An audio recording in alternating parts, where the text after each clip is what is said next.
Thank you all for joining us. We'll get started in just a moment once everyone is filtered into the room.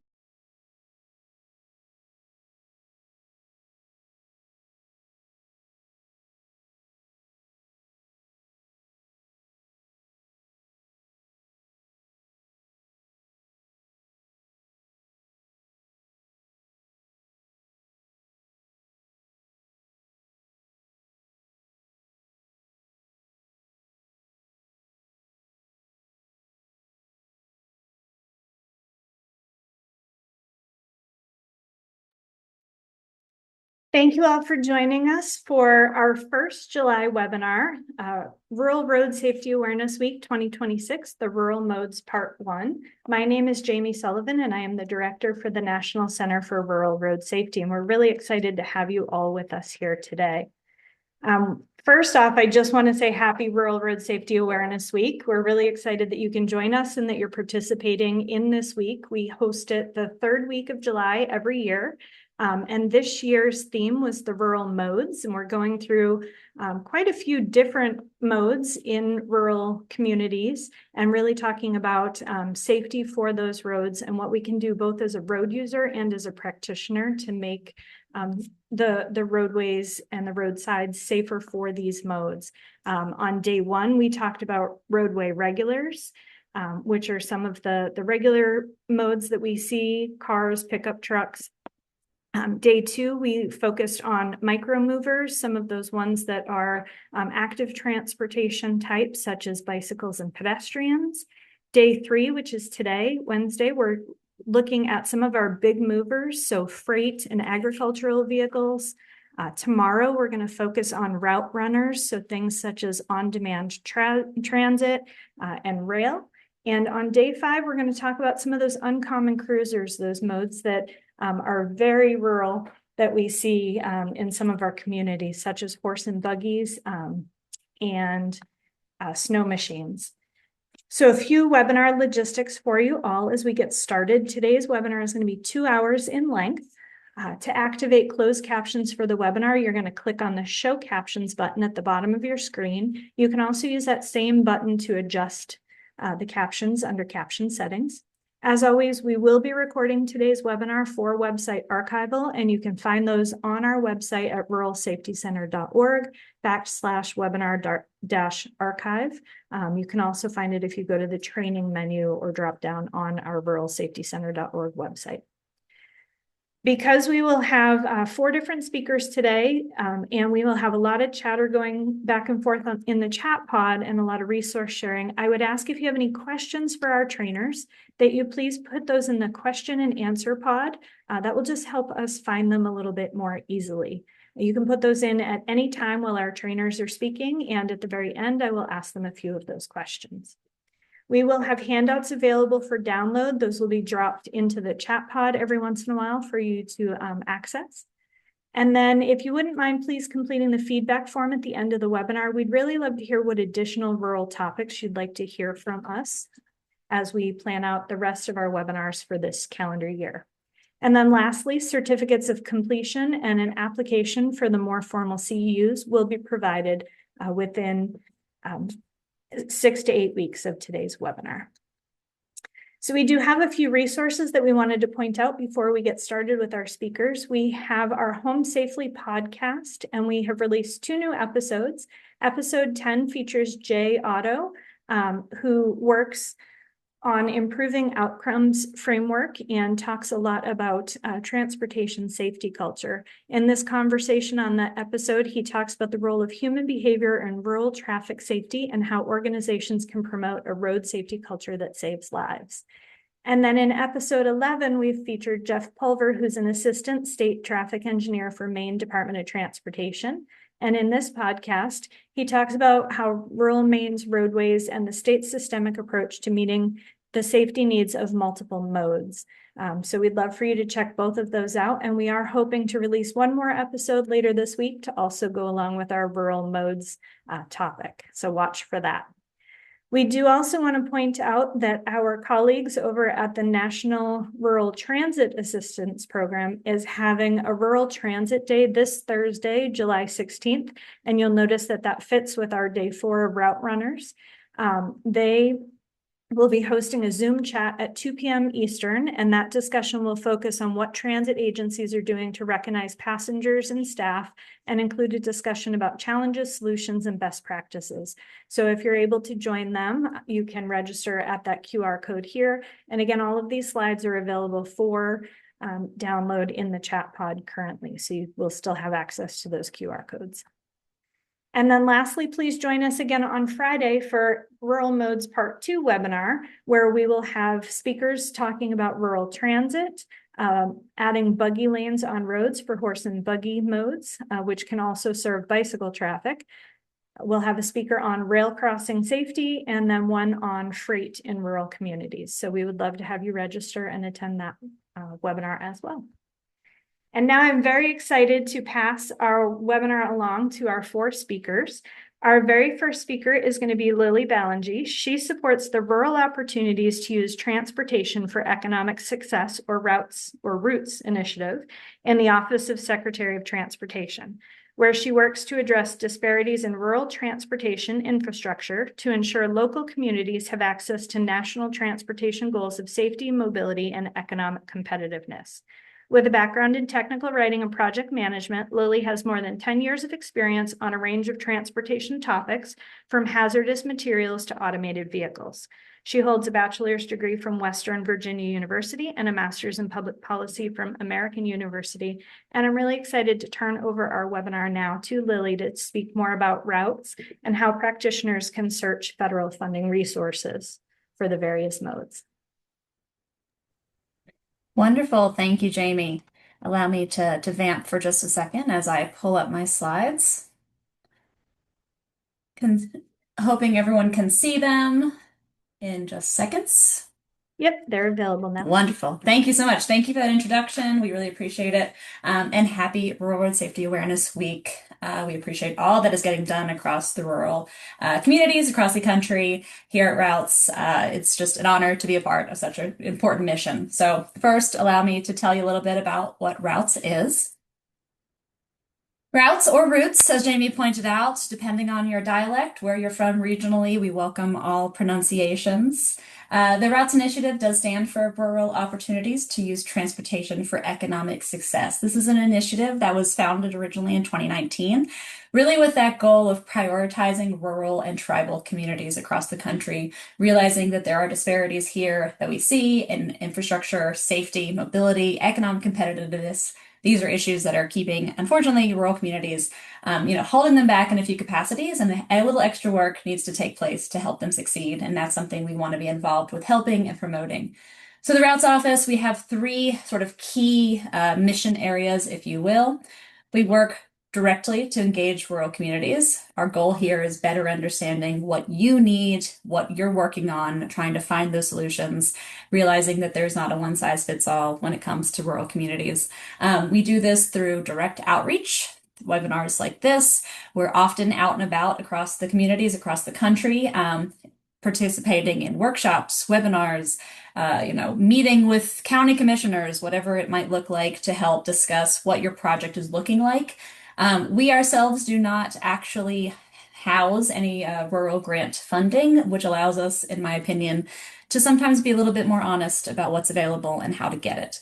We also work internally, though, to help support and harmonize DOT programs, working often with those grant programs that we know and sometimes love, to better align, figure out some consistency across programming, trying to work on technical assistance programs, advocating where we can for things like rural set-asides, match requirement, easements, things like that. So we try internally to make things a little bit better, but then also on the external portion, we work with a large of federal partners across the government to really try to provide better departmental resources, trying to capitalize on those synergies that do exist across federal funding programs. We have great relationships with the U.S. Department of Agricultural, their Rural Development Program. I want to give a shout out to as being just a great source of partnership there when it comes to the boots on the ground rural mentality. We do have a great website I encourage you to check out. It'll be linked a few different times throughout this webinar. We try to focus a lot of our time and attention on technical assistance and resource development that can be useful. So, in the past, we've had webinars on things like benefit cost analysis being dedicated to rural projects. We hope to be planning something in that realm in the near future again. We've discussed transit resources, TIFIA Rural Projects Initiative being a promotion across the department, as well as some tools that we've developed ourselves internally. So, for example, I want to draw your attention to the rural eligibility map listed here. Unfortunately, there are a lot of rural definitions across the department. It can be very confusing. So we have developed a tool where you can find your location, your community on the map, and based on your population size, it allows you to sort of determine where you fit in the realm of, 200,000 population, 150,000 population, et cetera, and what grants you might be eligible for as a rural applicant. We also have a grant toolkit, which I'll put a little bit more information on in a moment. Some links to past awards. We do put out newsletters, on a, we'll say, quarterly basis, and work across the department on modal specific landing pages with our modal partners. So we do work internally a great deal across several subcommittees to keep things moving there as well. Want to highlight just a couple of those grant resources. I know that's the focus of today's webinar.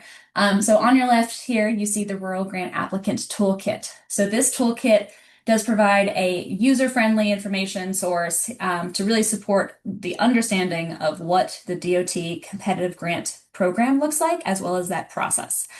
So it goes through pre-award information, things that can help you benefit your application to make it more competitive, sort of that insider knowledge that we all should know, but don't often get the opportunity to know, as well as some what's the process look internally on our end? What does that review process look like? Once it goes into a black hole of grants.gov, what are we working on? And then also some post-award project delivery information is provided here as well. It has an accompanying resource, this dashboard, which we see on our right, and I want to spend a significant amount of this call today going through those. So the dashboard is a resource we're very proud of. The routes team created it. It has since been a little bit co-opted across the department, but the goal here was really to have customized, searchable filters that encompass 100 plus grant programs. I looked just yesterday and I think it's 105 right now. It changes weekly as what is available and what comes out. And to really be able to search for what you're looking for, realizing that we're all drinking from the water hose right now and trying to determine what is best, where should I best spend my time, is proving to be very important. That's one of the things we're hearing the most from our communities. So I'll just show on the screen right now what that filter looks like a little bit. So this dashboard allows you to search that 100 plus grant system across DOT as well as other federal agencies who provided their input as well. And you can look based on what your activity, what your project type is. So we have things like eligible activities, We're looking for planning only, we're looking for construction only, etc., as broken down to various topics. Eligible applicants, who are you as an applicant? And what's the point in looking at something you're not eligible for, right? Moving on to transportation type, what the project is itself across our various modes. And then on the bottom, I want to draw your attention to this little section where it's match waiver, rural set aside, tribal set aside. On each of these, as popped out under rural set aside, there's an option for yes or no. So if we're only looking for things, realizing that we don't have match available, search, that allows you to search those specifically. Same for rural, same for tribal. There's also a keyword search listed there at the very bottom, where if you have a very specific need that is not being addressed anywhere else, it can help to filter that way as well. So I do have some example safety searches here for your awareness. On the left, you'll see we have put in Federal Highway Administration, roadway project. We're allowing for any form of match waiver, rural set aside, or tribal set aside. Safety is our keyword, noticing that safety, Rural Road Safety Week, and NE for status or cost sharing. This provided us with 5 projects, all right? Some that we know and love. This includes Tribal Transportation Program Safety Fund, National Scenic Byway Program, etc. Note, this is just a screenshot. Obviously, I did not pull everything out. However, on the right, I actually allowed the filter to go for US DOT at the top in this little blue box. Using everything else the same, we'll note that we have 14 projects. The first one being Safe Streets and Roads for All. It's a very prominent project or program, excuse me. I'm hoping many of you have applied. The merit review process is underway now, so unfortunately I can't speak much more to it. But just generally noting that there are some nuances into the search function. So I want to make sure that part of this webinar today is allowing me to kind of teach you some of the tools and tricks and nuances on how to search for federal funding opportunities. Right now, this is one of our best tools, most useful tools, I'll say, especially as things are changing internally across different programs. So we do update this weekly. We have a contract in place where it is going, someone is looking at it weekly. They're getting in touch with programs as new grants.gov announcements and NOFOs are going up. They reach out to those programs directly for very quick turnaround. So while there is some slight delay, the goal is that this is very up to date as often as possible. There are, of course, some kinks. So here, allowing us to filter for USDOT. This allows for programs that are often administered by the Office of the Secretary at the kind of programmatic level, despite being, for all intents and purposes, a highway program. So just keep in mind, if you're not seeing what you think you should be seeing, there's some nuance to play around with. We're all sort of building this plane as we fly it together. But I did want to provide you just a glance of what that information looks like. So each of those links from the previous page does open into a website. Copy and pasted out of some of that information here to show you sort of the bulk of information that you would see. This is on that Safe Streets and Roads for All grant program. So it does provide the day it was posted, the day it was closed March 26th of this year. It shows all that information that's being filtered for eligible applicants, for eligible activities, for transportation type, etc. It also provides some of that high-level information on eligibility and funding information. So for this one specifically, there's some breakdowns for implementation grants, some breakdowns for planning and demonstration grants, etc. We do try to filter this information as much as possible. Unfortunately, we can't have 5-page documents for each one of these grants. So we do want to remind everyone that the NOFO is the letter of the grant law, if you will. So this is sort of a glimpse to let you know, get you started, and then help you deep dive in the right places. Each of these will also have a contact, person to contact for any questions. So another resource to provide. Going through additional federal funding opportunities, not necessarily, listed coming soon, some key active and upcoming NOFOs that you can go into greater detail on as part of that DOT competitive grants dashboard. But I would be remiss not to leave you with a few things to look forward to. NOFOs currently out now, one closing today. That first info program is closing today, as well as some that are coming soon in the coming months. The goal being in this summer, of course. Although, as noted at the bottom of this page, the schedule is approximate and subject to change, but we're trying to do our best to get you some real-time information. Right now, we have a lot of available grant programs touching on things like some tribal programs, the U.S. Marine Highways, the bus and bus facilities, low or no emission grant programs are coming soon. Protect is one that I know we hear from a lot from safety perspectives, something to look forward to moving forward. Just want to leave this slide for you for a second and encourage you to dig into those clicks a little bit more and get some more information. But if any of these are on your radar, feel free to reach out. We encourage you to apply. In terms of some recent build awards, safety projects aren't just in programs with safety in their title. I do want to highlight that safety projects do exist across that spectrum of grants that we previously showed. Just this month, DOT did announce an investment of $1.73 billion in 127 projects through the BUILD program. The BUILD program is one of our long-standing programs, although it's sometimes renamed. So you may be familiar with Tiger, Raise, Build, etc. We did have some key safety programs here, projects here across Alaska, Idaho, Oklahoma, Vermont, just showing a few examples of what safety can look like for different communities. One thing I want to highlight about the BUILD program is that traditionally it does have a 50% rural set aside. So it is a program that we do promote heavily for rural communities, rural and tribal communities, and just wanted to highlight that, safety is still part of the game just because this is a multimodal program. So just want to leave you with that advice of looking at safety through a few different lenses can be helpful and help to support a more competitive application. Just a couple more resources from the DOT. So we have worked with our team of economists to develop a DOT BCA spreadsheet. We hear often that the benefit cost analysis, of course, is a very, very, very difficult portion of the grant application process, especially for rural and tribal communities that might not have the data, staff capacity there to really put forth the effort that sometimes feels necessary to get a grant.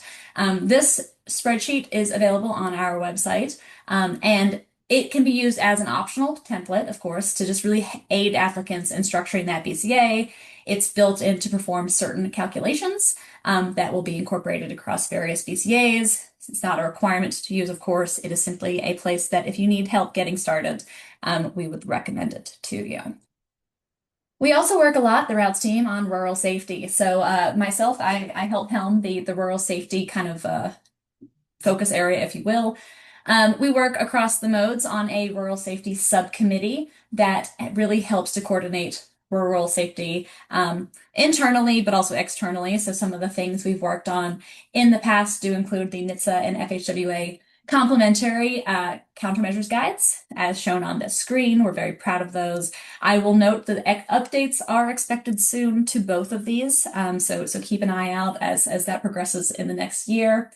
We've also facilitated 6, soon to be 7 as of next week, or the week after, regional multimodal safety peer exchanges with FHWA, NHTSA, and other modes. Our next one is expected in Kansas City, Missouri at the end of this month. We're very excited.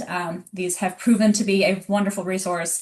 We look to do more in the future, of course, so we encourage experience through that. And then just generally keep an eye out for more multimodal safety activities that are expected soon in support of an updated national road safety strategy coming very, very soon. So keep an eye out for that as well from a department-wide perspective.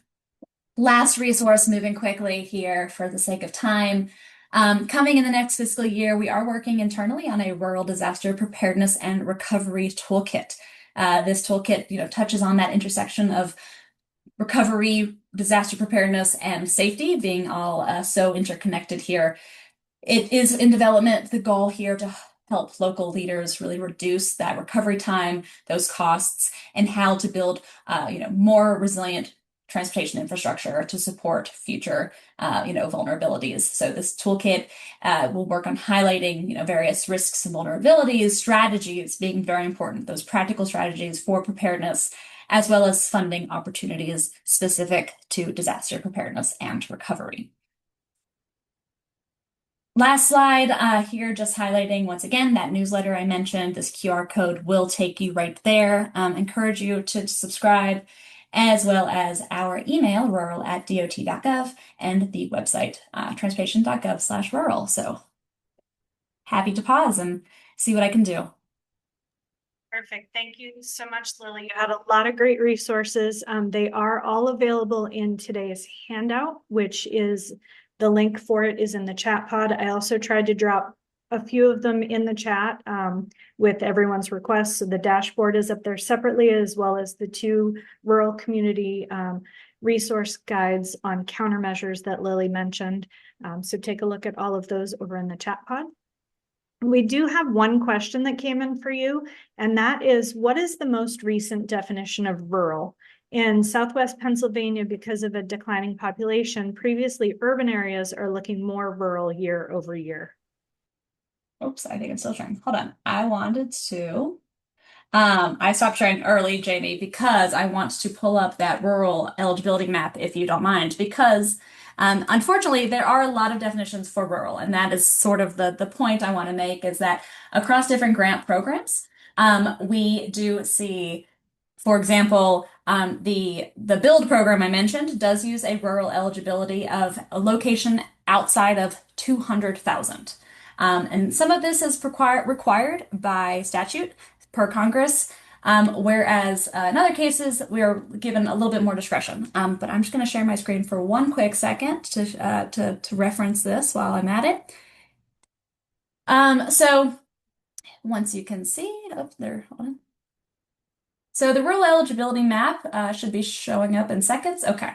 So it's a wonderful resource here through our routes website. And if you go down below, we'll actually break down various programs. So here we have some FTA programs, Modal Administration, FTA, highlighting things like, the Tribal Transit Program, the Innovative Coordinated Access and Mobility Pilot Program, which, by the way, I think just opened, but did not quite make it onto my slides in time. This one, actually, this whole section has a definition of a population outside of $50,000 or more, which is the traditional kind of FTA definition, if you will. You'll note here FRA has a similar 50,000 for their CRISI program and their Railroad Crossing Elimination Program. FHWA tends to get, varies. So we have some 50,000. And we also have, once again, that located outside of a U.S. Census designated urban area of 200,000 or more, or protect. So this is what I mean when I say there's a lot of definitions for rural. That definition will change based on the grant you're applying to. So looking at this source up here, you can kind of search in your location of where you're going to be, etc., through this kind of address. It will zoom in, it'll show you sort of based on color profiles of what you might fit into to give you a better sense. For the routes team, our definition of rural very loosely is, people living in a community where they feel that they are rural. Or in a community that they feel is tribal. We don't limit our input into that, but I will note that the grant program does have some more prescribed definitions.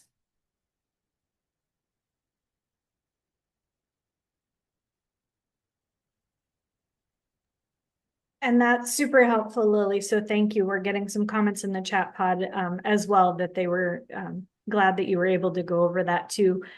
The other question that we had is, it looks like the benefit cost analysis tool that you were mentioning, that there's no link in the slides. Is there a location where that can be found? Yes, I can drop it in the link or in the chat pod momentarily. Perfect. Thank you very much. And then I do see a comment about one of the countermeasures documents not being able to be found. So I'll go ahead and drop that in the chat pod again right after I introduce our next speaker. So thank you again, Lily. We appreciate your time today. Of course, thank you so much. And thank you all for joining. Bye. Our next speaker is going to be Julia Kite-Laidlaw. She is the Senior Program Manager for the Road to Zero Coalition, an initiative of the National Safety Council, a congressionally chartered nonprofit dedicated to saving lives from the workplace to any place. Road to Zero is the nation's largest traffic safety alliance with the goal of ending roadway deaths in the United States by 2050.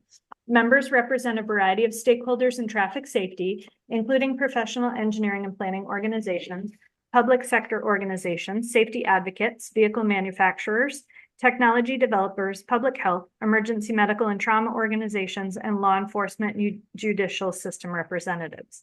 Road to Zero promotes the safe system approach to preventing roadway deaths, disseminating best practices, and enabling communities through its annual traffic safety grants funded by NHTSA.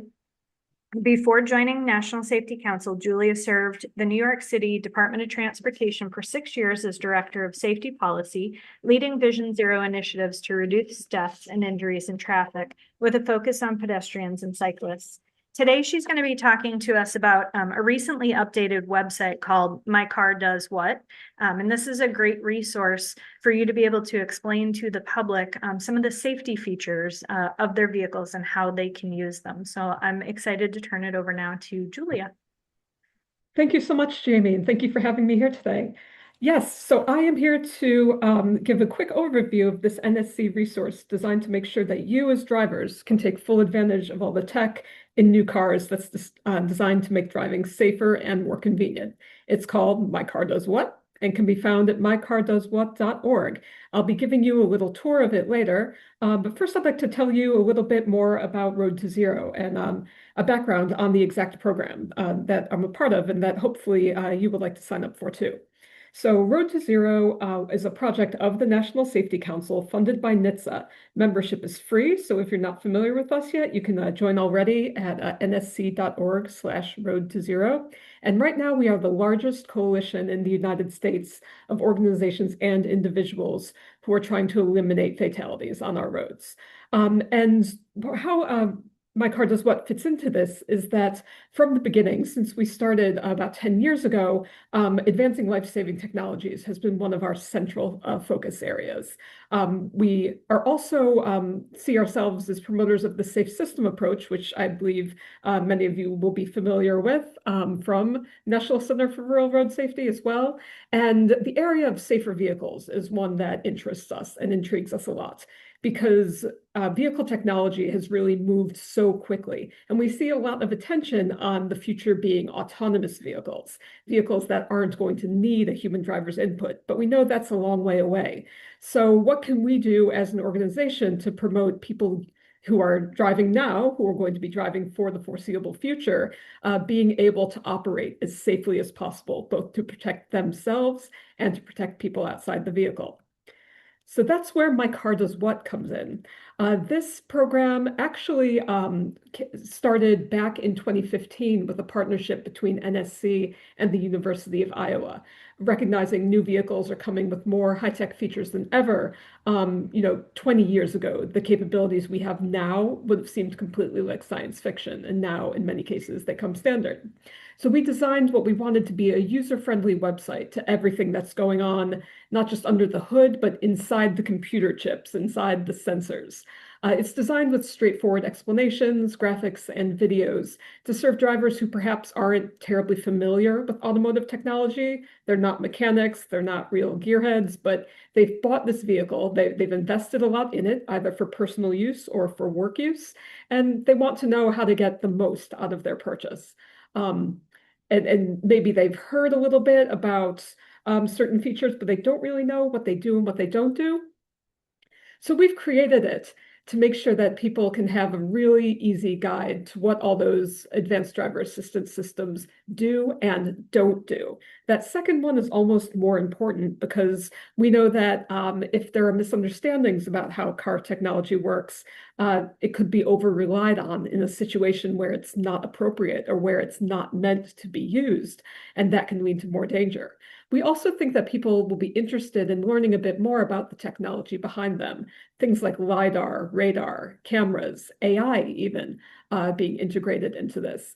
But you don't need to have, a computer science degree to do this. We're serving up kind of more bite-sized, simple examples of what do things like the SAE levels of automation mean, all in a really quick and easy to read format.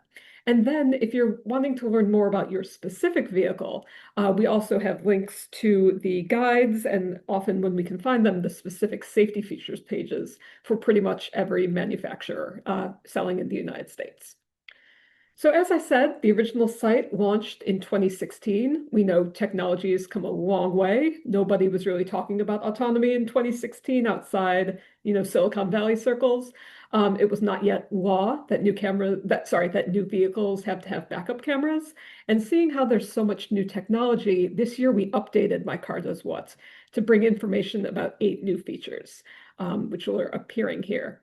The names of these features, they were also featured in this small report called Clearing the Confusion, which was a joint effort of NSC, Consumer Reports, JD Power, AAA, SAE International, and Partners in Autonomous Vehicle Education to develop a list of standardized names designed so that consumers know what they're getting when shopping for a vehicle. We know that these 8 terms aren't necessarily in everyday parlance. People might kind of get an idea of what they are from the name, but we want them to be kind of using this standard terminology so that when you go from vehicle maker to vehicle maker, it's really translating to the same thing. And because we know that the terminology is really something that trips people up, and that's what we're looking to kind of help with. For example, in rural crashes, we know that lane departure crashes running off the roadway are a major cause of death and serious injury. So we've got lane keeping assist, lane centering assist, lane departure warning. So what are the differences between these? That's something that you can learn on MyCarDoesWhat. You might hear in the news about something called full self-driving. So that would seem to mean that the car is going to drive itself completely in every situation because it's called full self-driving. Well, it's actually not that simple. It's not really, doing every single thing you can. So again, we want to cut through a lot of the confusion and cut through some marketing. One problem that we know vehicle drivers are facing with all these technologies lacking standardized names, the capabilities can get overstated or misrepresented. It's marketing language. It's meant to kind of reel in buyers, and consumers might then over-rely on this system. So when we establish common language for advanced driver assistance systems, that helps ensure drivers are fully aware that these systems help, not replace, an engaged driver. They're here to help you, but they don't do everything in every circumstance, and they're not guaranteed fail-safe. You, as the driver, need to be paying attention, be ready to react and take over completely.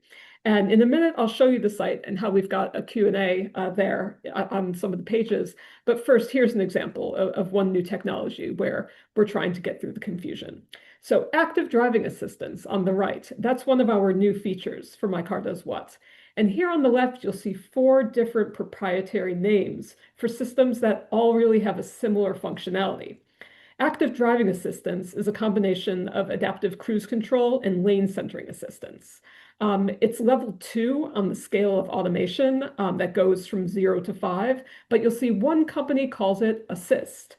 Another company calls it autopilot, which would seem to be another entity is doing everything for you. So you can see how it can be confusing. And the terms that we've chosen for MyCarDoesWhat were very deliberately formulated with our peer organizations to try to cut out that confusion. And why does it really matter in this age of autonomy? Well, as you'll see throughout the page, we are constantly reminding people, you, the driver, are not obsolete. You are still ultimately in control of the vehicle. True level 5 automation is still really some ways away. You might hear every so often, how many years are we out from having cars that can drive themselves in every situation? No one actually knows, but it's not exactly around the corner. And even when it does arrive, it's not going to instantly replace human drivers. We're going to be driving ourselves for a long time. So while automation is definitely exciting, we shouldn't get distracted from today's needs. Also, we know from research that's been done that if a system that's there to help is constantly beeping or buzzing and people don't really understand why, they're going to get annoyed, they're going to turn it off, and then inactivated technology isn't helping anybody. You paid for it in your car, you might as well be able to use it and to understand it. So these are all the things that we're hoping with this new revamp we can really get to and reach people. So now I'd like to show you some examples from the site. I'm just going to switch the view over really quickly. All right. So this, you should be seeing the homepage of MyCarDoesWhat. And here on the front page, you'll see that we've got, you can select from looking at all safety features or your car's safety features. So let's start off with looking at some of the menus here that we have, organized kind of in terms of what the technologies are meant to do.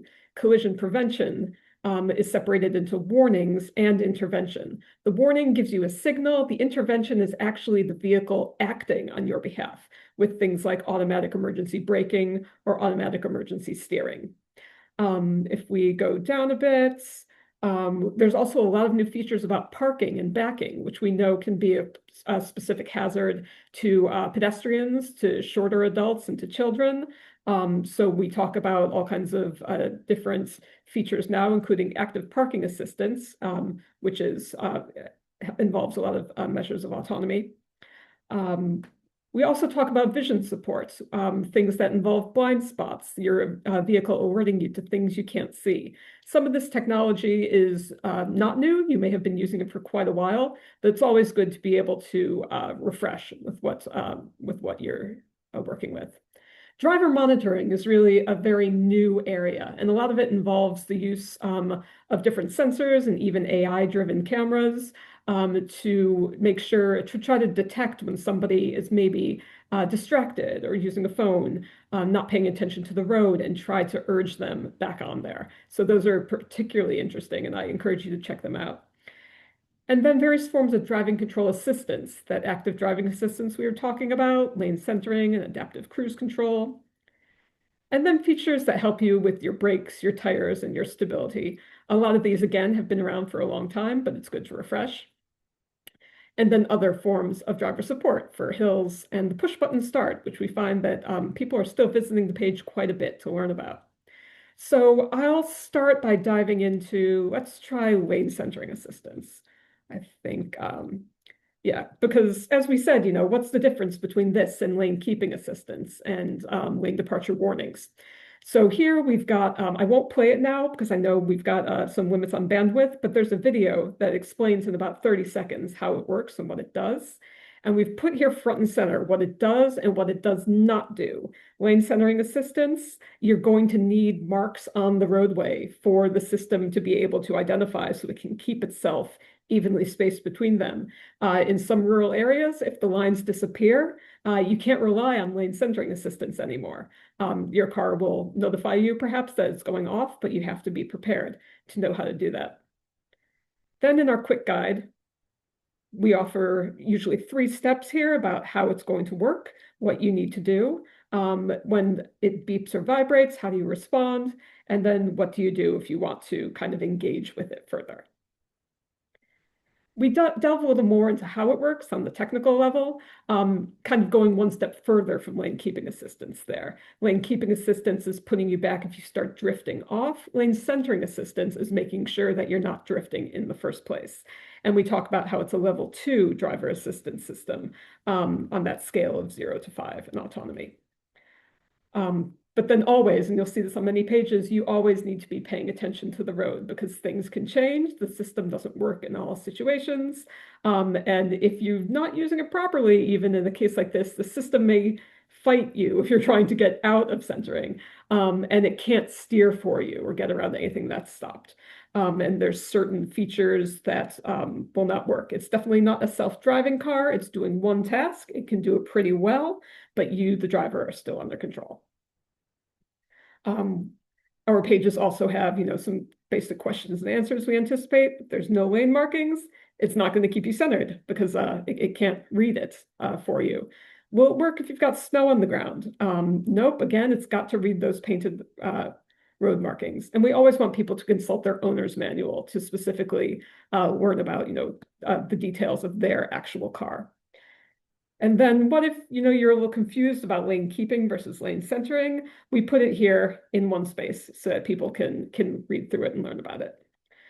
So now going back to that initial page, what if you just want to know about your car? We know that the language and the features vary by vehicles. So we've listed pretty much every manufacturer who's selling in the United States, and you can find them on here. Even if you've got your Rolls Royce going down the highway, we've got it for you here just in case we get that one driver. For example, I drive a Subaru, so if I need to see what my specific manual says about my model of it, I can click here, go straight to their website. If I want to learn more about their safety features, they have a dedicated page for Subaru EyeSight that I can access through here. And then finally, we want to keep people informed about what the latest is in the world of autonomy and in more advanced driver assistance systems. So we have our kind of news on the future here. Again, kind of knowing that it's coming, we don't know when it's coming, but what do we need to know about the technology here? So whenever we find an interesting study, anything that contributes to the evidence base, so we can double down on what works, it's going to be popped up on here because there's a lot happening in the world of advanced driver assistance tech. And in addition, we've got a blog that will be updated in regular intervals, we hope, with just anything new and exciting that's happening over here. All right, so finally going back to the slides. So yes, in your own time, please explore MyCarDoesWhat.org, and we'd also love to have your feedback on it. If you think that there's a particular feature that needs to be getting more attention, we may do more updates in the future. And also, we are exploring the opportunities for more training involving this site. So I can be reached at road20@nsc.org, and I'm happy to take questions. Thank you so much.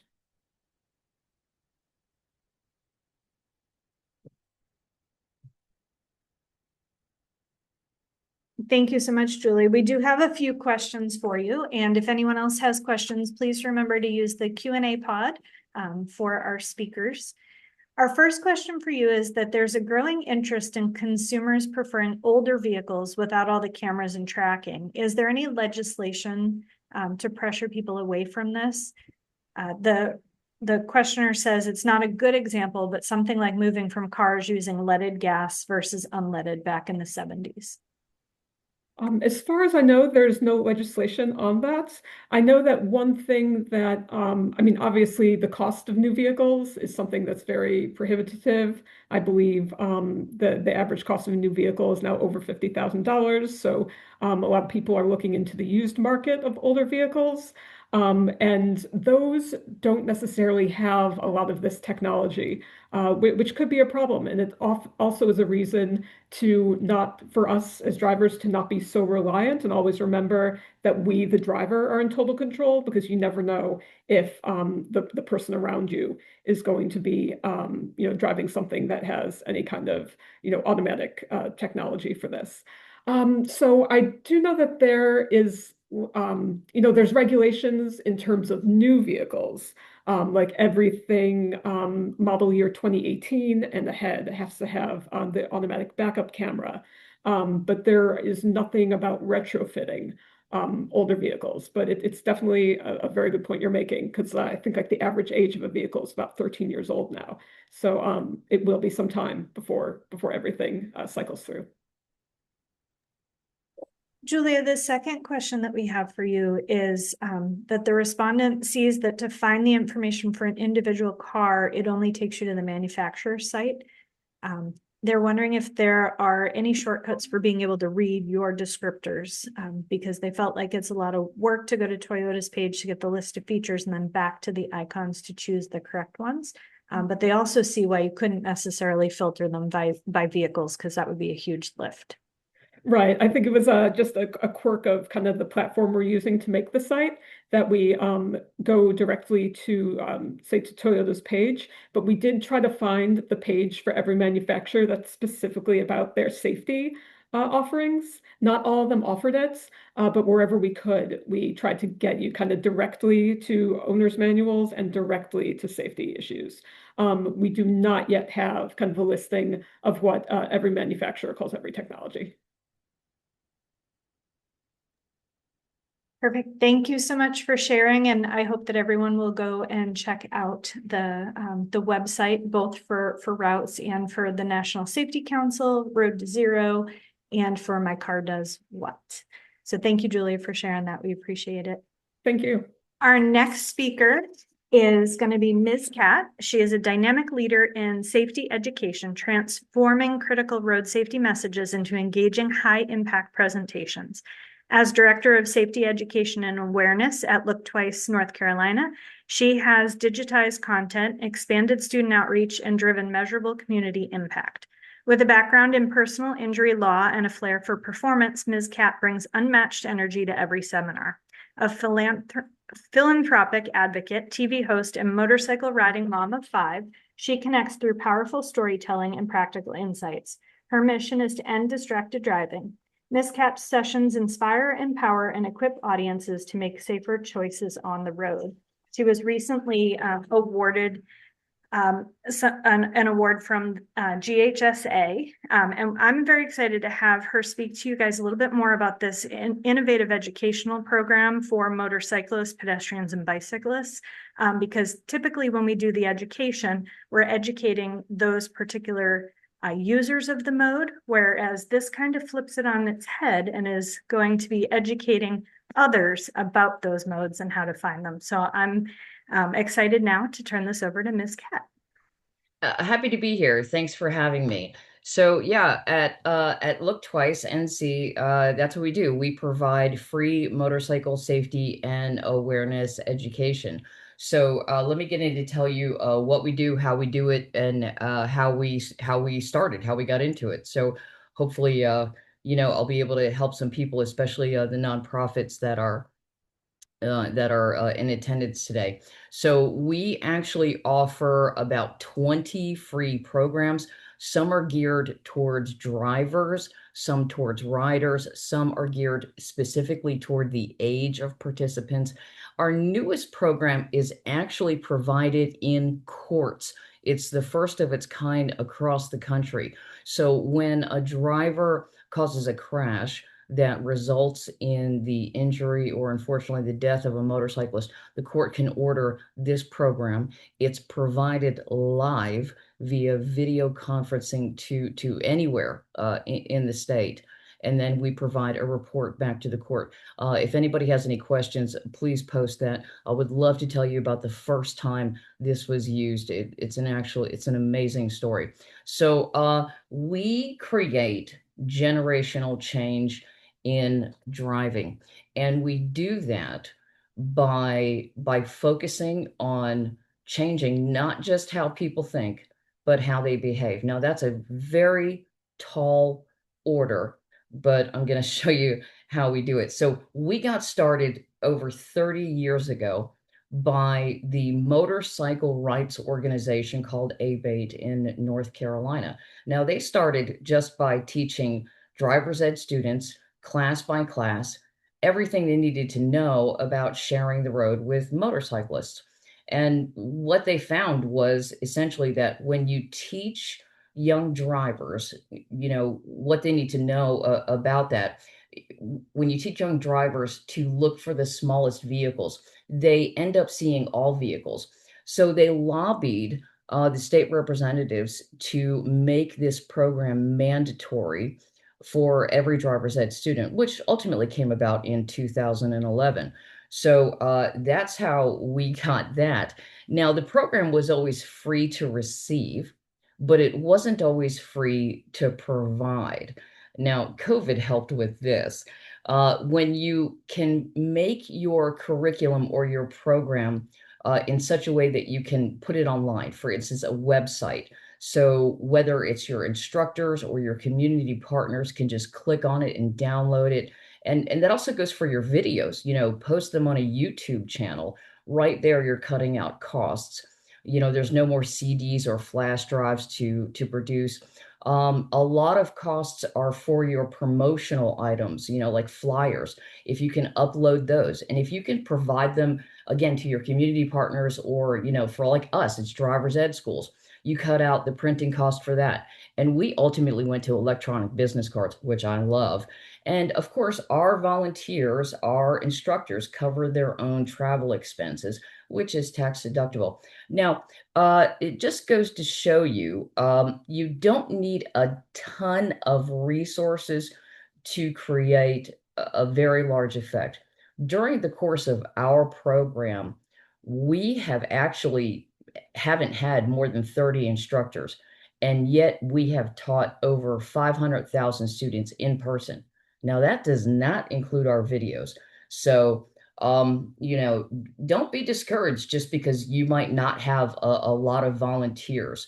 When you're committed to your mission, you can literally do anything and you can make a large impact in the world. Now, the reason our program is so effective is our ability to be authentic. It's because we can be ourselves. No two programs by instructors are the same. Okay. The curriculum for Look Twice is in the actual PowerPoint. All right. And when an instructor gets a program, they get to personalize it with their videos, with their stories, with their experiences. And so it also makes it more interactive. So they get to totally be genuine when they're in the classroom. Now, keep in mind, when you're talking about driver's ed students, that's the age range of 14 to 18. And of course, they know everything. I mean, absolutely everything. And using bikers who get to bring their personal stories in, that gives us a unique ability to teach them the concept of bias. When we can show them that they actually have bias, it pulls the mat out from underneath of them.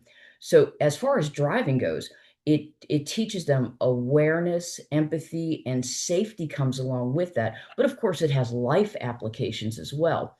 And the last part that makes us really effective is knowing your audience. We did a lot of research into Gen Z. That's, learning not just what they learn, but how they learn.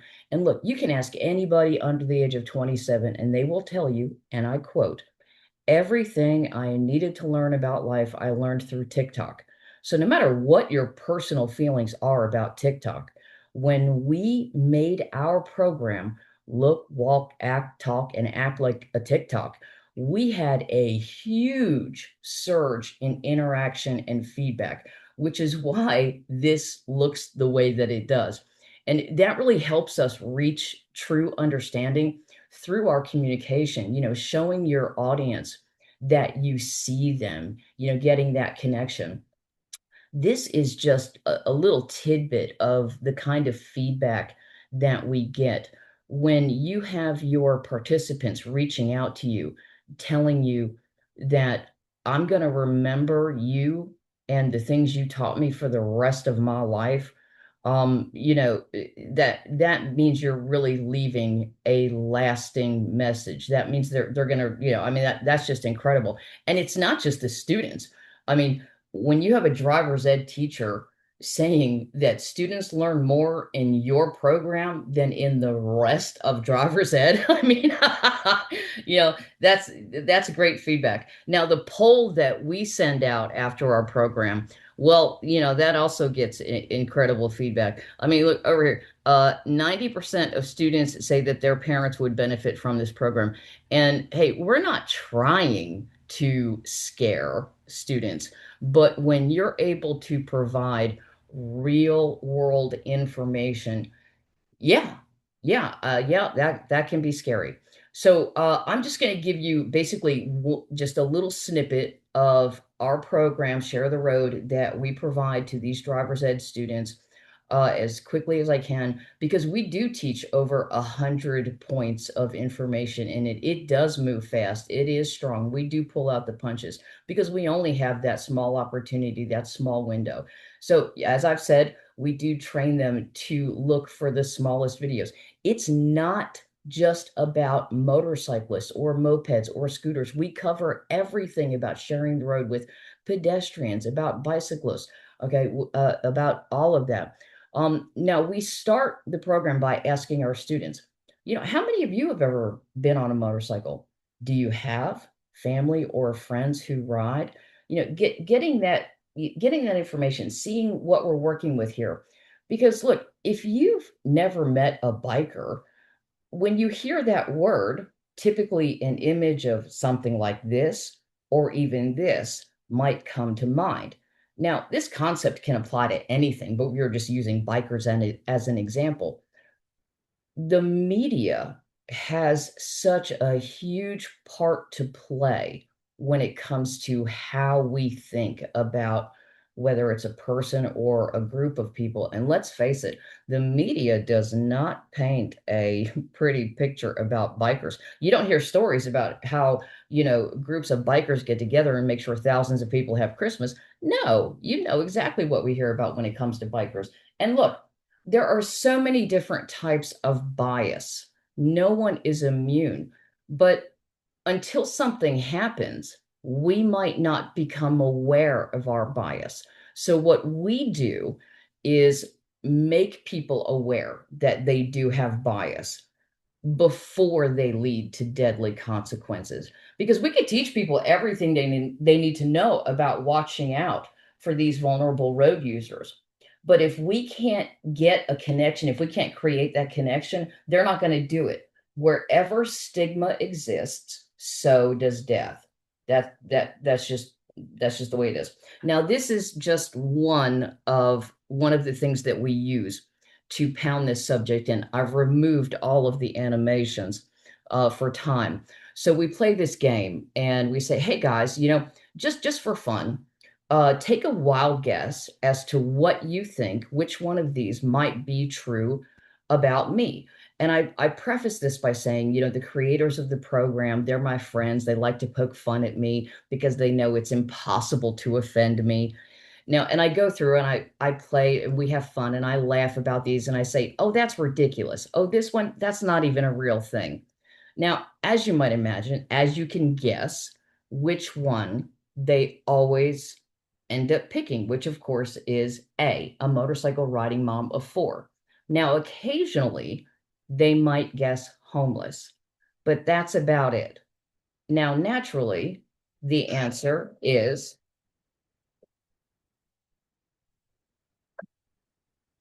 yeah. And you've always got in the back row, you've always got a Miffy and a Buffy back there going, what? Is she serious? No. Shut up. No way. No way. So I let them kind of digest that for a minute. And I use the opportunity to talk about, put in a few life lessons, talk about the fact that while we all might go through different experiences, we all feel the same emotions in response to those. And I do go over my life story very quickly. And yes, I happen to have been homeless probably a lot more than other people. That's true. Okay. And I do talk about my journey through my illness. And the many gifts that I've gotten as far as perspective, because for me, perspective is everything. And I do share that. And I would encourage you, especially if you have the opportunity to speak to people, throughout what you do, um, please don't get hung up on the label of professionalism. Because when you have the opportunity to share your inspiration, you have an opportunity to really use that to really make a mark and make sure that whoever you're speaking to, gets whatever message you're trying to share with them, because that's what we have found that really helps us to make the impact that we're trying to do. So, and especially when it comes to distracted driving. Now, Gen Z, they want to know not just what they do, but they want to know why they do it. So this is where we've been able to help them. Everybody knows what dopamine is. It's that wonderful feel-good hormone, right? And you make a friend, you fall in love, you do exercise. Well, there's also not great ways to get dopamine. And the phone developers and game developers learned very early on with Gen Z, frankly, how to manipulate that. They learned that if you swipe up and left, it gives a great shot of dopamine in the brain. So they developed these games and these tools, for them. And we, as good parents, bought these educational tools. What we didn't know is that we were helping to groom Gen Z into this addiction. And we also modeled it for them their entire lives. So we simply can't just do a 180 and say to them, now that you're going to be driving, you've got to put the phone down, because that's completely insufficient. And yet that is what most parents of teen drivers are doing. So we knew that we had to approach it from a new angle. We had to, really understand that deep fundamental relationship between the teens and their phones, and especially social media. We had to combine whatever is going on now as far as the methods with our unique perspective, and then provide that along with the real world consequences. So that's what we do in the last part of the program, which is what you're going to get now in this story. We tell them what to expect in the event of a crash from the perspective of like a personal injury attorney with that experience. What happens in a crash, how all of their information in their phones can be used against them just for having the phone in the car. So we tell this story, and I'm going to use the example of Bobby, but Bobby could literally be anybody.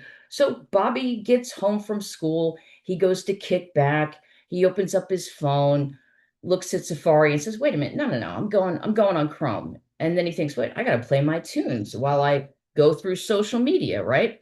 So he goes on YouTube, plays his tunes, and then he looks and he says, all right, what's on X today? Nothing. Then he scrolls on Insta. Nothing good on Insta. Then goes to look on Facebook, and then he says, wait a minute, what am I doing? Facebook is for old people. So then he goes on Snapchat, goes through that, goes to click on TikTok, and says, wait a minute, I'm going to get stuck at TikTok for like 2 hours. And then, oh no. Mom is calling. All right. So he picks up. Yeah, Mom, what's up? Oh, you need a ride? Okay. Yeah, no problem. No problem. Okay. I'm leaving now. I'll see you in 5 minutes. Okay. I love you. Bye. All right. So he goes to get in the car, and Bobby knows, he's been told that if he puts the phone in the back seat, it can't be used against him. I love that. So he puts the phone in the back seat face up so he can see all of his fans, right? And he drives to go get his mom. Now he's about halfway there when the phone rings. So he looks and he goes to reach it because he can see that it's his mom calling. And then he stops because he realizes, wait a minute, I'll be there in like 2 minutes. God, Mom, you are so annoying. So he doesn't pick up the phone. And then he looks back to the front where he is driving, and then he realizes that the lady from the side street doesn't see him, and she pulls out right in front of him. So he slams on the brakes, can't stop, bang, hits her. Okay. We tell them what to do if a crash happens. Check yourself, check them. We go through all of that information, how traumatic it is, how easy it is to lie. We tell them everything they need to know. Okay. Then we go into what happens. Is that lady going to sue you? What happens in a lawsuit? They file the claim. Then the next thing the lawyers do is subpoena the cell phone records, because Bobby thought he was okay. The officer at the scene never touched his phone. Well, what happens when they subpoena the cell phone records? What can they see? Well, let's talk about that. They can see your calls, where you were, when you sent them, when you received them, how long they were. They can see that texts were sent, received, pictures and videos were sent and received. And here's the scary part, the data. At the time of the wreck, they can see that Safari, Chrome, YouTube, TikTok, X, Snapchat, Facebook, all of it was running. If Bobby was playing a game 3 days before the crash and never closed it out, could I tell a jury that he was playing a game at the time of the crash? Yes. Is that a lie? No, because the data does not lie. Here's the other part. That phone call from Mom at the time of the crash tells us that Bobby was not looking forward. Why? Because what happens to us as humans when the phone rings? We all get whiplash. We all look. And the younger you are, the more likely you are to look. That is a fact. Here's another scary fact. We can get a second subpoena to actually show us the words in those texts and to see the images in those pictures and videos. Now, I don't know about you all, but I would not want a court or a jury looking at my pic. Yeah, okay. So need I say more? Okay. Now, the scary part is not over. It just keeps getting worse because attorneys use IT firms. I don't know about any of you, but if anybody in your family has ever gotten any type of a ticket and you get flooded, okay, with letters from attorneys, yeah, because it's all public information, people, and you would be surprised at what else is public. Because attorneys use IT firms. Now they're going to go into Bobby's online life. They're going to find out everything about Bobby. Bobby, thank you for leaving Safari and Chrome open, because now we know everything that you've done online, everything, every minute that you've spent online, including that little black and orange site. Yep, we know every room that you went into, how long you spent there, and how many times you came back for more. Anybody play online video games? Can you do it without swearing? Not many can. Guess what? These IT firms will go on, record you, and all of this, okay, is going to be put into basically a program, something to present to show that Bobby is, whoever Bobby is, absolutely addicted to the internet. And social media, that's where it gets even worse. Because from the time that Bobby opened those social media accounts until now, every post, every save, every share, every draft, all of that is just up for grabs. Okay, it is absolutely terrifying how all of our information is just right there for the grabs for somebody to use as they see fit. They're going to pick and choose what they're going to use. All right, and it's scary how much we give them because of the kind of time that we spend online. All right. And they can easily show that anybody is addicted to the internet. And that's why Bobby either couldn't turn the phone off, or he couldn't put it away, or he couldn't put it wherever. It's just they can twist absolutely anything. And look, this is how, we show them, for their own good, to learn how to start turning these phones off. So I hope this has been helpful. I hope I didn't run over too much on time. We are Look Twice NC. We have taught this not only here in North Carolina, we have taught this to other states. I will be quiet here if I need to. I will stop. Do you want me to stop sharing? Nope, you can leave that up for just a second. So Okay. thank you very much. This program sounds amazing, and a lot of people have put that over in the chat pod. So we appreciate you sharing more about it with us. And I know you mentioned this is a very small look into what you do. So if there's anyone that has any questions for Ms. Cat, go ahead and put those in the Q&A at this time. We have a few minutes here to ask her any questions. We have a couple people also putting over on the side about how they also give some road safety awareness sessions. So that's perfect. Great. Thank you. Thank you to everyone. Thank you. Like seriously, because I know what's involved in that. It's a lot. I think if you want to go through these quick answers that you have, that would be amazing. So yeah, our teachers do not need to ride. They don't actually need to be bikers. It's just how we got started. It's just people who, have a desire to make a difference, to save lives. In fact, some of our instructors, unfortunately, have been affected in terrible ways, either by distracted driving or, similar experiences. So, when I created these programs, I had obviously had no prior experience whatsoever. I learned how to do it because it needed to be done. Look Twice was completely funded by AB. We don't receive any grants, any public money whatsoever. When we've gone out and speak to rider groups, we've also used that as an opportunity to recruit. And like I said, we've done this in other states, and that court-ordered program, that came about because a prosecutor called me and said, "Hey, do you do this?" And my answer to everything is always yes. And so then I created the program.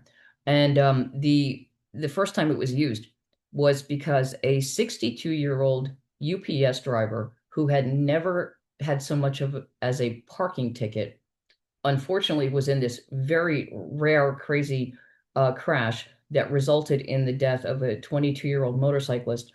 And so we created this program, we gave this program, and the mother of that motorcyclist, after we gave the program, asked the court to approach the defendant, the UPS driver, and she forgave him and she hugged him.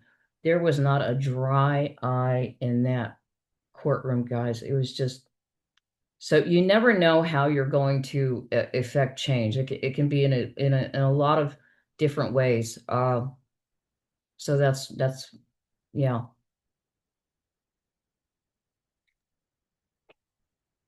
Ms. Cat, we do have one question that came in for you, and that is, do you all address bikes and people walking specifically, or just in the blanket of smaller vehicles?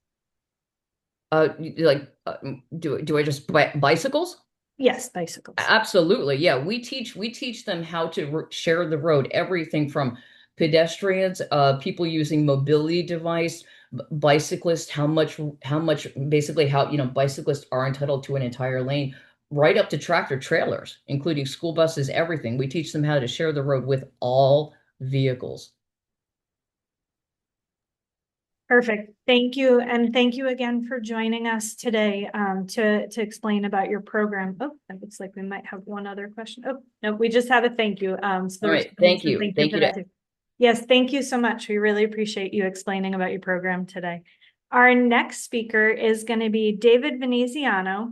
He serves as the safety circuit rider for the Iowa Local Technical Assistance Program, where he brings nearly 20 years of experience leading research and outreach in the areas of safety, operations, and infrastructure management and assessment for state DOTs and local agencies.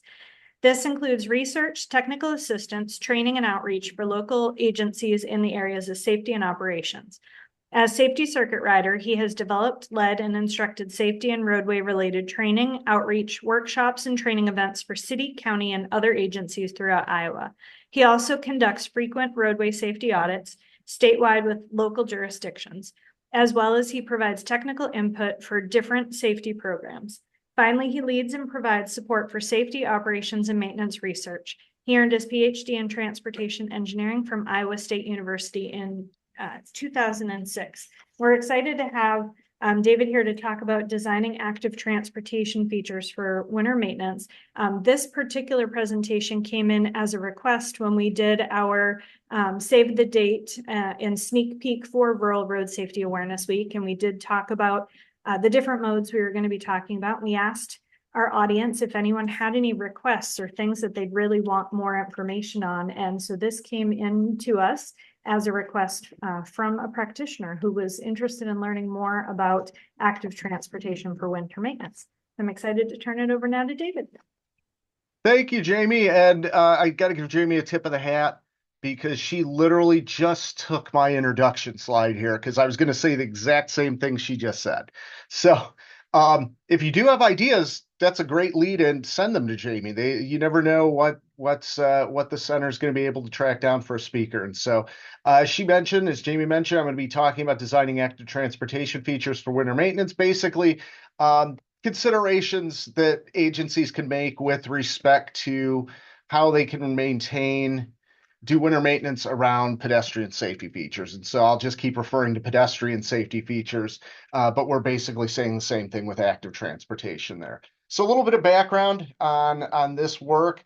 It was the result, MnDOT, the Minnesota Department of Transportation, put out a request for research on the subject based on what they were seeing in state with pedestrian fatalities during the winter months. They'd been seeing an increase. And of course, as a result, we're seeing a demand for more pedestrian safety treatments to be deployed both on their system as well as on the local agency systems in the cities and in the counties.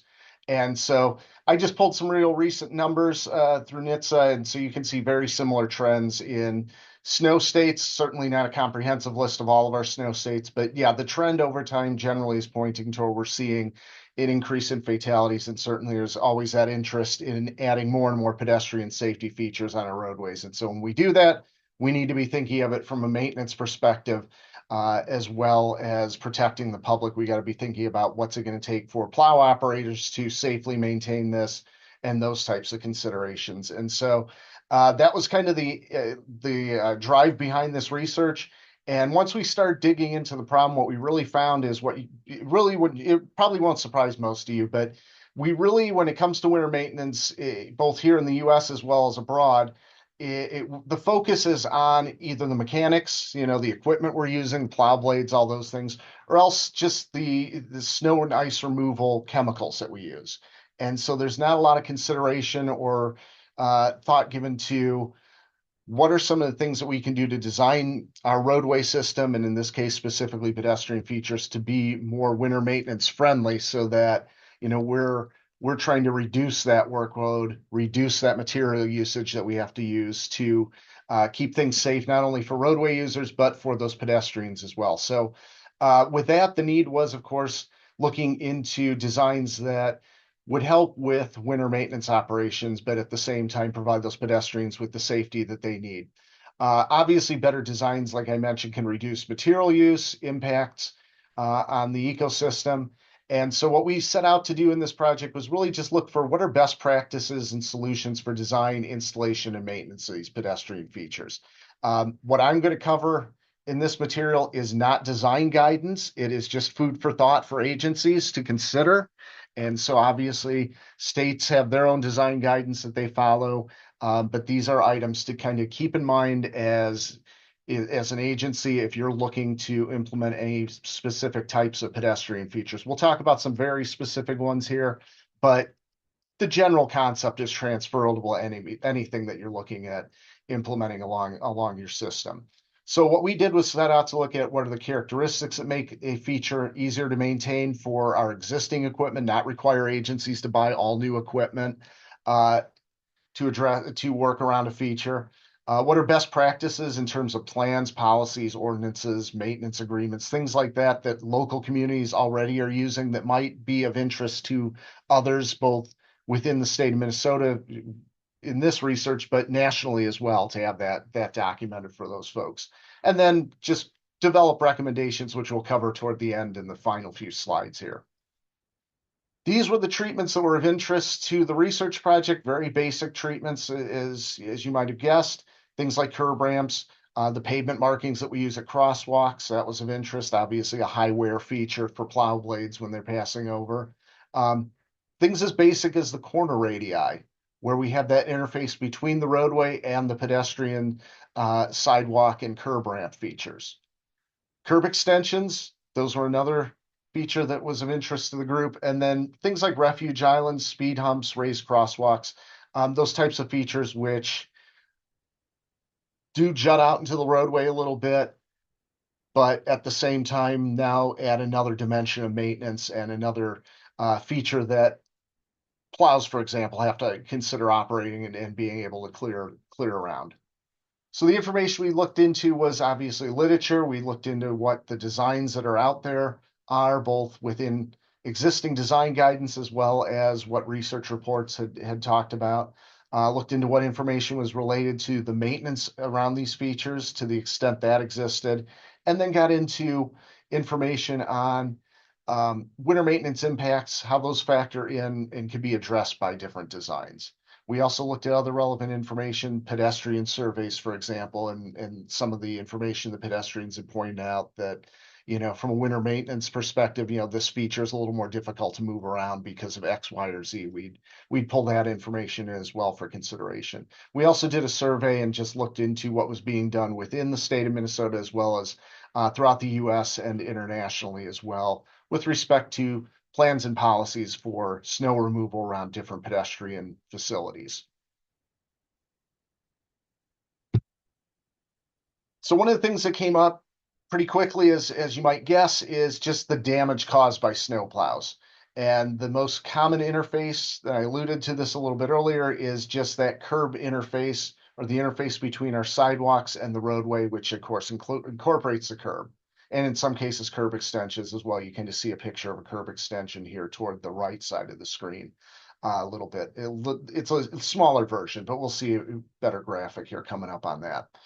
Point being, what literature and what we saw from feedback from agencies pointed us to is, if you can make a wide radius, that's preferable for a plow operator. However, from a pedestrian standpoint, that really isn't practical. That wider radius, it certainly allows the plow operators to not have to make a sharp turn as they might have to in this particular situation. You can see kind of where the plow strikes have occurred as they came up on this particular corner. But the idea being, if you can widen out that radius and let that plow kind of flow through around the corner, that's going to help them with removing the ice and debris, but also at the same time not strike the curb feature itself. The flip side to that, it's a wide radius. It has impacts on crossing distances and things like that for our pedestrians. So it's something to keep in mind, but as I'll talk about toward the end here, it's not necessarily something that can be readily incorporated. It can be used in certain instances, but it's not something you can really use in, let's say, a downtown area very commonly. When we talk about curb extensions, you kind of see a couple of exaggerated examples here. On the left side is kind of the design to avoid. You've got sharp 45-degree angles. It's difficult for a plow to get in there and really get this cleared out. In the summer months, it's the same is true for a street sweeper. It's a very tight angle. They're not able to, get really into that corner as well as you'd like to see them do. The better example would be a design like we see on the right. the rounding off where that plow can kind of flow along with the curb line. There's no sharp turn. There's less areas where that kind of ice and debris buildup can occur. And so it's information like this that we were looking to summarize and provide to agencies when it comes to things to just consider.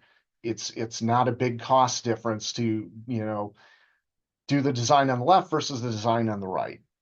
But it has a big impact on how effectively we're able to clear out that snow and that ice material. Another aspect to that, both with respect to curbs in general, and then also working around things like the bulb outs or the curb extension we just saw, is just the damage caused by the plow blade, as well as then having to come in during the summer months in some cases and maintain that curb, rebuild it, possibly have to remove it completely and pour a new curb. And so what could be done to kind of address that damage potentially going in when a new curb is being constructed, or else not retrofit, but what can we do with our existing equipment to make it a little bit more forgiving on the existing environment? So specifying things like high strength concrete for curbs, that goes a long way to helping with addressing the potential plow strikes and kind of making that concrete more durable, keeping it in good condition. In some instances, it is feasible, and this would have to be very spot location type of applications where we know that even high strength concrete might take a beating. You could consider things like cast iron curb guards. So if you think about gas station pump islands, that kind of metal outside curb on those, that's what we're talking about there. Like I said, very spot type of treatment, but it is something that could help with wear and damage. Providing something as basic as marker rods, very cheap but effective, just to outline the flow of that curb line, especially around things like curb extensions to guide that plow operator. That can help with minimizing the strikes on curbing. And then just doing things like operationalizing the wider use of rubber curb guards on your plows. And so the idea is there, you've created a sacrificial surface at the edge of that plow, that it's the rubber that's going to wear off on the curb versus the plow blade chipping off some of your concrete in the curb. One of the tricky things that we came across that comes up over and over again is just snow removal damage to truncated domes. Obviously, we use truncated domes to alert the visually impaired of the fact that they're entering the crosswalk area. And so common feature there, or common usage, is cast iron for those detectable surfaces. But at the same time, the cast iron is very durable, but it can be tricky to clean out. We'll see a photo of that here in the next slide. On the other side of the coin is some agencies do use stamped concrete. In those cases, again, if a plow runs over it, that starts to wear away at that surface. In some cases, even a snowblower blade can start to wear at that surface. And so it's, truncated domes are necessary. We need to have them out there. We need to be thinking more about the durability of it. Yes, there are going to be challenges with cleaning out those domes, as you can see in these pictures. But at the same time, we can do things to help address that, whether it's us as the agency going out and making sure we're putting down de-icing material to help start to clear that snow and ice buildup out, or else even providing it to local businesses, the property owners, the residents who may clear these features as well as part of their sidewalk clearance, maybe working with them and making sure that they have the materials they need to put down to get that melt, so that we can keep these features clean and functioning the way they're supposed to, even during the winter months. But the more durable you can make these, again, cast iron is great. Plastic is kind of middle of the road. It may shear a little bit in some instances, especially as it gets older. Stamped concrete is kind of at the end of the scale, where that's going to take your wear and tear the quickest. So I mentioned crosswalk markings. These are, kind of the first line of defense in some instances for pedestrian safety. If we don't have a crosswalk out there and we want to alert drivers to the fact that it's there and also help guide those pedestrians, we go with the crosswalk. That being said, it tends to be a very quick wearing feature when it comes to wear maintenance. A lot of agencies do their own crosswalk painting. They may farm out the roadway striping, but at the same time, they do the crosswalks in-house, and so it's easy to do year after year after year and use, just low-cost waterborne paint. However, if you are looking to make things more durable, thermoplastics and epoxies are a better way to go, especially if you kind of mill in a small groove in the pavement surface to set them below where the plow blade can kind of glide over. That's going to help a long way with maintainability and keeping in good condition for multiple years. It's going to be expensive, and so that is the trade-off. And of course, there aren't a lot of agencies out there that are going to be capable of doing in-house thermoplastic or epoxy installation versus, they've got the existing paint trolley. They go out there, they spray the paint down once a year, and it's done. So those are the things to keep in mind when it comes to our crosswalk markings. Additionally, the more complex, the more high visibility we go with our markings. That certainly is helping on the safety side for our pedestrians. It's more visible to drivers as they're approaching at a distance. But at the same time, again, it's going to come with a cost, whether we're doing it ourselves with waterborne paint or we're doing it with more durable materials. It's just that much more material that we're adding out there, and that's going to add to the cost. So it's a case where it's great to use when you can, but if you're going to go the high visibility route, you may have to make some considerations in terms of how many of these are we going to use? Are we going to use them where we're going to get the most bang for our buck, so to speak? Decorative crosswalks are another way to go. What we found in our work was avoid the texture patterns that can result in poor aesthetics if there is chipping and spalling from plows. And so you don't want something to look great on the opening day, and then after the first winter season, it's all beat up and it looks kind of junky. If you're going to use color in your crosswalk, your decorative crosswalk features, specify full depth concrete. That way, at least full depth color concrete. That way, when there is that chipping, those scrapes, the color is going to remain. It's not going to create kind of a two-toned different appearance. Stamped concrete works well. It does hold up over time. Try to avoid softer materials, soft brick, limestone, things like that. We did find some agencies kind of point toward using more durable stone, and that's okay. If you are going to use something that's proprietary, it's a good idea to test it out in a winter environment first before you put it in a whole downtown area. Maybe just do one test case to see how that wear is going to go before you jump in on the deep end. Just an example, decorative crosswalk. This is from the town I live in, and they did this a couple of years ago. It's stamped concrete as the crosswalk. It looks like a nice little brick pattern. It's held up pretty well over time. It's been out there a few seasons now, and the plow blades have not damaged it to an extent that it looks bad. Bollards, if you're going to use these, it's a feature there to protect pedestrians in high traffic areas where there's a concern that they may feel like they're going to get struck by a vehicle if the vehicle leaves the road. We'll see an example here in the next slide. If you're going to do this, use a material that isn't going to corrode. So thick, soft plastic, even if it's just the outer coating of that bollard, that's going to help with corrosion. Stainless steel is also an option. It's going to be more costly. And if you're going to illuminate these features, they put a little light in at the top. Make sure everything's hermetically sealed so you don't get that corrosion over time, especially when you're going to be using salt and other chemicals around it for de-icing. So just an example of bollards, in this case, stainless steel, certainly is going to hold up to potential corrosion in the future. Don't forget about drainage. Avoid bends in inlet pipes. So if you're retrofitting something out there for a pedestrian safety feature, don't put a lot of bends in where there's that potential for water flow to get slowed down, refreeze at night, and those sorts of things. If you've got a channel surface, put plates over it so pedestrians can avoid the water and don't have a tripping hazard. Consider the relationship between your curb radius, the drainage involved, and then just maintaining along the flow line. We certainly still have to follow the ADA and ProAg requirements. Those are our leading guidance. That is not going to change. And that includes inlet grate patterns. And so make sure that we're putting features out there where we can clear the water, but at the same time, we're not going to create a hazard for our pedestrians. And then things like slot drains are also available. In this case, you see one in the photo here where it's just there to drain the waterway, but it also serves as a bridge of that gap for our pedestrians so they aren't potentially tripping into that flow line for the water. Storage was another item that we saw come up frequently.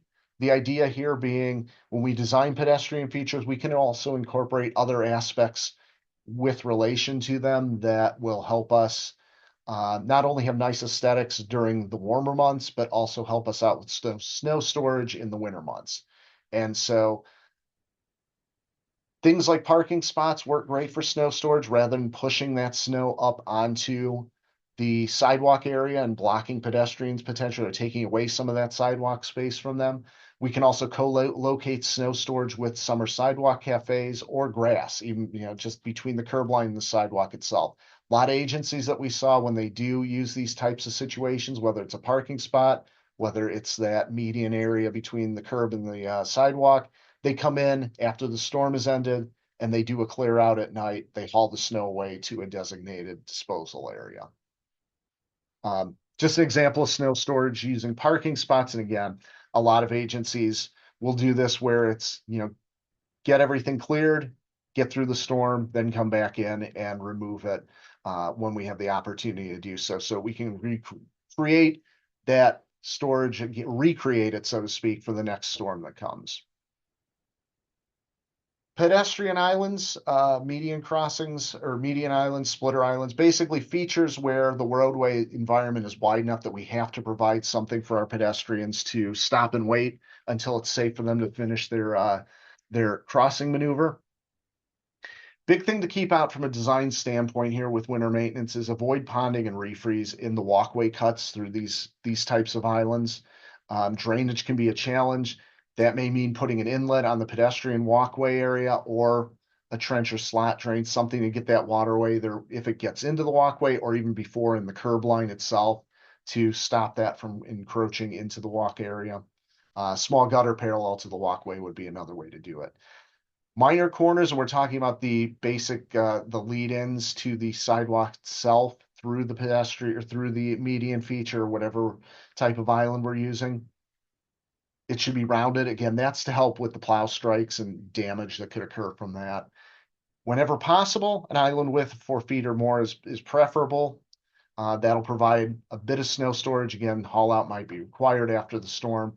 And there are innovative things we came across, at least within Minnesota. There were a couple of communities we talked to where they said, we put in temporary or removable islands during the summer months when it's their tourist season, made from things like timber, sandbags, biologs, with the idea being the tourist traffic, when it's there, those pedestrians, when the feature's out there, they have that refuge island in the middle of the roadway. But then when the season is over, the community can pull the features out, and that helps with winter maintenance for those months. So it is an option. This is what we're talking about when we say pedestrian, different types of islands. So the pork chop island would be the upper left. More of a refuge island or a median island would be what's in the bottom right. But in both cases, again, we want to keep those paths clear in the winter months so that those remain usable for all of our pedestrian users. And then speed humps and raised crosswalks were also of interest to the group. What we found in the design guidance is generally, and this is within Minnesota as well as across the country for the most part, the height of these features, generally 3 to 4 inches. Lengths are 12 to 14 inches for speed humps. They have a concave shape. We'll see a photo in the next slide. 22 feet for our speed tables. A little bit wider for those approach ramps, and then the flat top for the table itself where the pedestrian crosswalk feature is typically incorporated. Don't forget about drainage. Again, these types of features can have an impact on the curb line, obviously. They cut through it, and so we either have to create a channel that's bridged with a slot drain or some other type of feature, or put inlets prior to on either side of the feature itself, whether it's a hump or a table.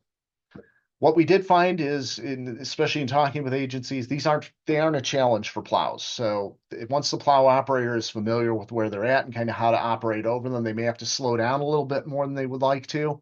But when you're talking about a 12 to 22 foot length, it's not really that big in the grand scheme of things to slow down a little bit for that short distance. So again, the speed hump on the left, where you can see that concave type of shape, and then the ramp and flat top for the raised crosswalk, a speed table on the right. Property owner removal is something that kind of varies depending on agency. And so one of the things to point out when it comes to winter maintenance and pedestrian features, it needs to be specified in an ordinance, policy, or regulation who's going to be responsible for what. So if the property owner is going to have to be responsible for removing sidewalk, snow, all the way up to and including the curb ramp to the curb line, then that needs to be specified. The clearance timeline that they're allowed to get that done in needs to be laid out. Penalties for noncompliance, all those things need to be put down so that there is some enforceability behind it. And then if it doesn't get done, then who's responsible for it? Is it going to be a contractor hired by the city? Is it going to be the city or the agency itself? I mentioned earlier, providing snow or ice or other de-icing abrasives that can help in encouraging those property owners that have significant pedestrian features, crosswalk curb cuts, bus stops, things like that, in helping to keep those features clear and usable for pedestrians.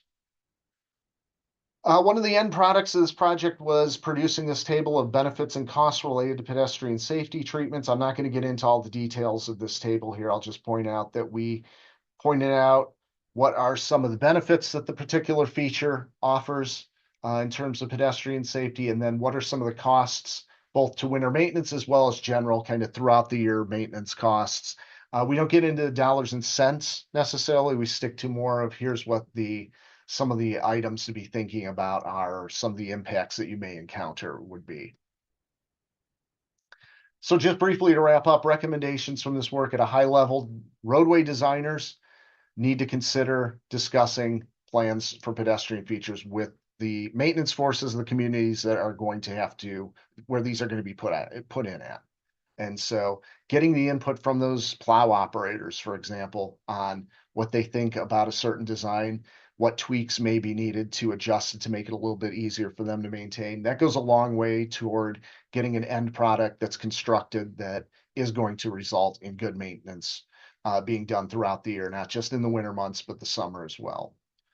Dedicated storage, we talked about. The recommended width between, or for any of our features, whether it's in the roadway or on the roadside, would be 4 feet as a minimum.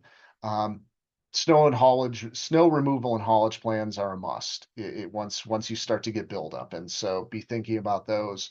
Curb ramp designs, of course, follow ADA. Detectable panels have to be used. They can be a maintenance challenge. The more durable you can use, the better it's going to be. And don't forget about incorporating drainage. Perform sweeping as needed as well. That's for the summer months for that gravel buildup that occurs. So I alluded to a little bit earlier that you'd like to have a nice wide radius at your corners, but that isn't always practical. Generally, what we found in looking at information was 15 feet or less at intersections when you're designing for pedestrians is preferable. The only time you really would start looking at wider radii would be heavy truck traffic routes where they're going to be turning at that particular intersection, combined with low pedestrian volumes. When you have those two, okay, then that's where you can start looking at widening things out. But otherwise, while it is a challenge for a plow operator to get around that corner, unfortunately, from a pedestrian walkability and distance standpoint, keeping that corner radius tighter is the better way to go. Refuge islands, regardless of what type we're using, 6 feet or wider is best. 24 to 40 feet long if it's an isolated spot type of treatment. So if it's just there as a refuge island being constructed specifically for pedestrians, you'd want to keep between those lengths. Obviously, if it's a corridor long median island, that's a little bit different. Then you just incorporate the pass-throughs for pedestrians through the walkways there.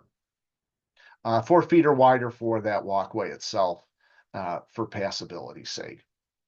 We talked about speed hump designs already, 3 to 4 inches in height, 12 to 14 feet in length for speed humps, 22 feet for tables, and then don't forget about your drainage. And be aware of the fact that, you don't want to use these on high traffic volume roadways. You might also want to work with your first responders and find out if it's on one of their primary response routes. it may not be, that might be another consideration that you have to go into, and you may not want to deploy it on those particular routes. For visual appeal, standardization, maintainability during design, all those should be taken into account.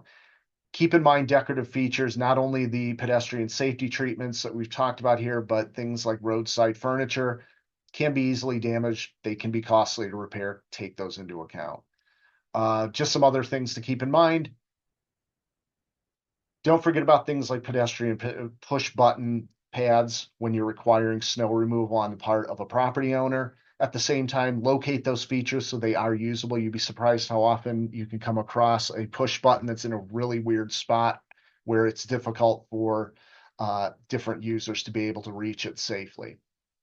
Consider your location utility boxes so they don't interfere with snow removal. You don't want to have an electrical box placed by a utility in a location where it would have been better if that wasn't there, because it would get you a little bit more snow storage space. Keep in mind the intensity of your staff resources. You don't want to add so much to your system, make things so complex that it's tough for folks to, your maintenance folks, to be able to get things done efficiently. Train your operators. That goes a long way as well. Just, instructing them on the best way to handle snow removal around a particular feature. It doesn't always have to be the most efficient, but make sure that you're giving them the training they need so that they are able to work around that feature and get the snow cleared for our pedestrians to stay safe. Markers, just simple object markers go a long way to helping plow operators as well.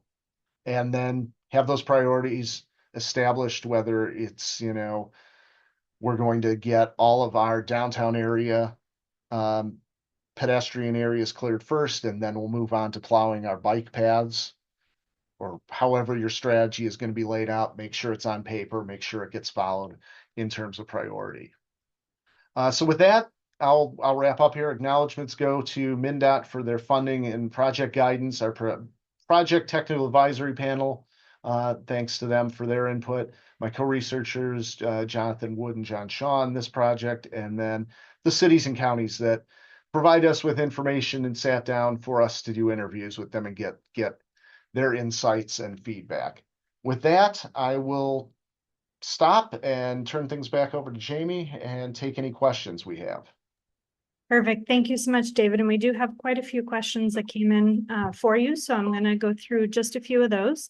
The first one is, do you have any experience with projected crosswalks? If so, how did you improve visibility in higher ambient light areas?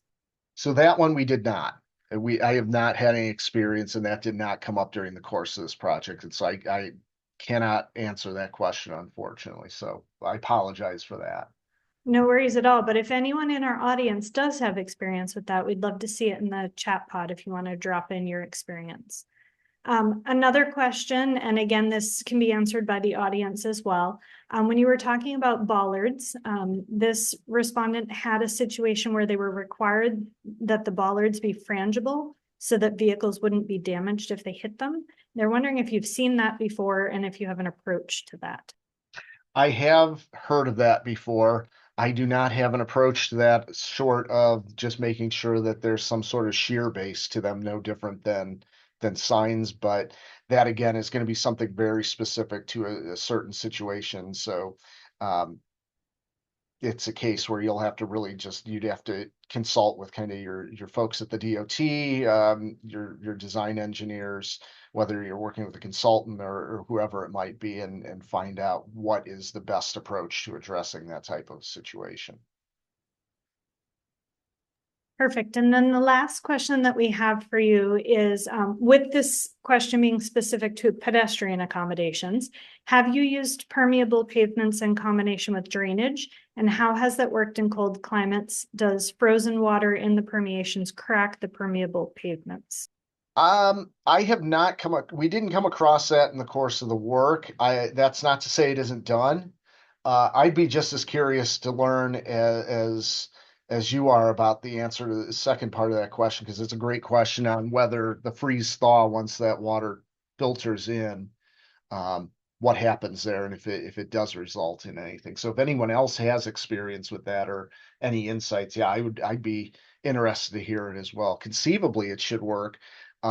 provided that you've got kind of a base underneath that permeable surface where, you know, almost like a French drain type of situation, but at some point, yeah, you got to start worrying about the frost heave that could occur.